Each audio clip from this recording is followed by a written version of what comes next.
dari sedini mungkin kita sudah mengajar etika. Misalnya kan kita harus kasih batasan-batasan sama anak kita ya. Dan kalau anak kita melanggar batasan itu, kita kasih hukuman ya. Datang ke channelnya Miss Warren Center guys. Jangan lupa tekan tombol like, comment, and subscribe. Ngerti dia?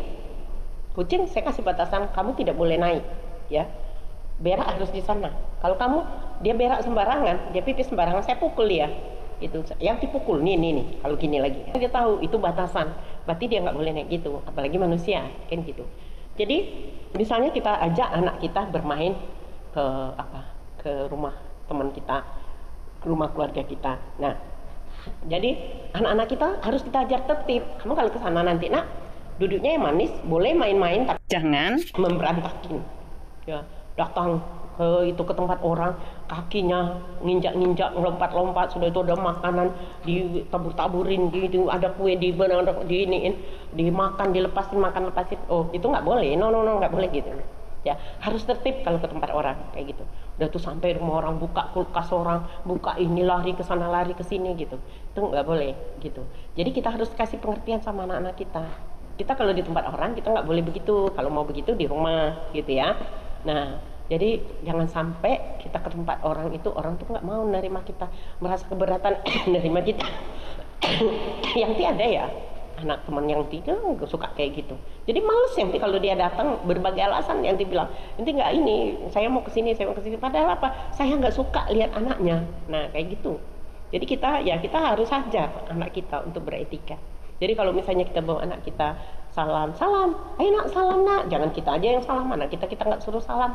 Nah, ini kenalin nih anak saya nih, ini keponakan saya nih, ini namanya ini ya, gitu. Jadi kita mengajar anak kita bagaimana dia bisa beradaptasi dengan lingkungannya. Nah, anak kita juga dia terbiasa. Kita harus latih anak kita untuk memberi aksi agar ada reaksi orang lain. Kita tidak akan mendapat reaksi kalau kita tidak ada aksi, kayak gitu. Jangan mengharap orang lain untuk menegur kita. Sebaiknya kita dulu, kita ajarin sama anak-anak kita. Ya, kalau kemana-mana gitu kan, sudah kita salam, iya ini anak saya, ini nak salam nak, ya. Misalnya kita pergi ke pesta gitu ya, dia bisa berdiri, bisa ngambil makan, ayo nak makan sendiri, nak ambil ini piring nak ini ambil sendiri, supaya dia punya dia tahu cara beretika makan tuh begitu, ya beli sama orang tuh begitu gitu. Nah, jadi kita harus jangan itu baru sampai mau makan mau ini gitu. Nah, nggak boleh, kita harus kasih pengertian anak kita nggak boleh begitu. Kalau tidak diajak orang makan, kita jangan mau makan, kecuali kalau kita memang sudah dekat, sudah akrab gitu ya. Ini Mbak Miss, anak saya mau makan nih Mbak Miss, silakan aja gitu, nggak apa-apa gitu. Cuma maksudnya kalau kita namu di tempat orang, kita harus punya tata krama, kita harus tahu etika gitu ya. Jadi juga jangan misalnya itu mamanya sibuk ngobrol gitu, dia mama gitu. Nah, kasih tahu sama anak-anak kita, nggak boleh gitu ya nak ya. Ya kita kasih juga, dia kasihkan, misalnya dia duduk dekat situ, nih nak mainlah HP ya, nih main HP-nya. Nah, sampai mama selesai ngobrol nanti ya sayang ya, nah gitu ya. Udah tuh anak kita juga kita harus kasih batasan. Dia main HP, kita harus setting HP-nya, jangan sampai HP-nya tuh bisa masuk segala macam untuk orang dewasa. Itu tidak baik untuk pertumbuhan anak kita. Dan kita kan bisa lihat jam waktunya anak kita kontrol, ada kan kontrol orang tua. Itu kita ini sudah paling tidak anak kita tuh 1,5 jam tuh harus istirahat. Terasa dengan kita kan 1,5 TikTok aja 1,5 jam harus memberhentikan kita gitu. Apalagi anak-anak kita harus biasakan. Anaknya nggak ngerti bagaimana cara mendidik anaknya, yang penting hanya diam, kasih HP ya. Itu merusak saraf anaknya, itu jelas ya gitu ya. Banyak sekali itu kisah nyata, itu banyak sekali yang kami temuin di lembaga kami dengan permasalahan-permasalahan yang begitu gitu. Jadi ya kalau bisa kita hindarin, jangan sampai terjadi gitu. Jadi kita harus memberi pengertian dengan anak kita, 1 jam harus istirahat ya, dari jam sekian kamu harus istirahat gitu ya.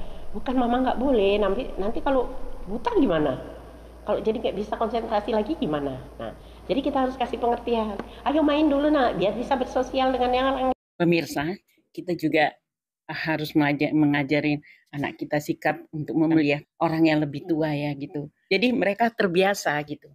Jadi mereka sudah terbiasa memuliakan orang yang lebih tua. Jadi kalau misalnya anak kita bercerita, wah itu yang putih itu misalnya, orangnya cerewet benar ini. Nah, kita kasih pengertian. Ya, nah itu memang sudah kodratnya ya, karena, yang uti itu orangnya kan sudah banyak pengalaman, makanya kita berbagi dengan kita. Ya kita ambil aja yang kira-kira, cocok dengan kita ya, kita nggak boleh sinis, kita berdosa, kita kualat sama orang tua.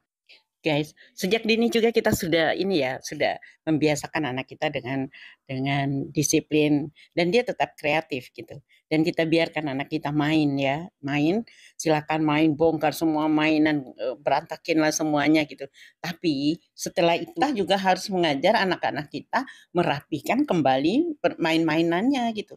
Dan jangan pernah dilarang anak-anak bermain gitu. Kalau kita melarang anak-anak bermain, itu kurang membuat dia berkembang gitu. Ayo kalau sudah main kita beresin bersama, kita beresin bersama. Nanti kalau dia sudah besar sedikit, nah kita juga tetap ini suruh ya gitu. Ayo diberesin dulu. Kalau misalnya dia membangkang, dia nggak mau, ya kita wajib marah gitu. Nggak boleh, itu harus diberesin gitu. Nggak boleh begitu, kan nggak enak kelihatannya gitu. Ayo sayang beresin gitu.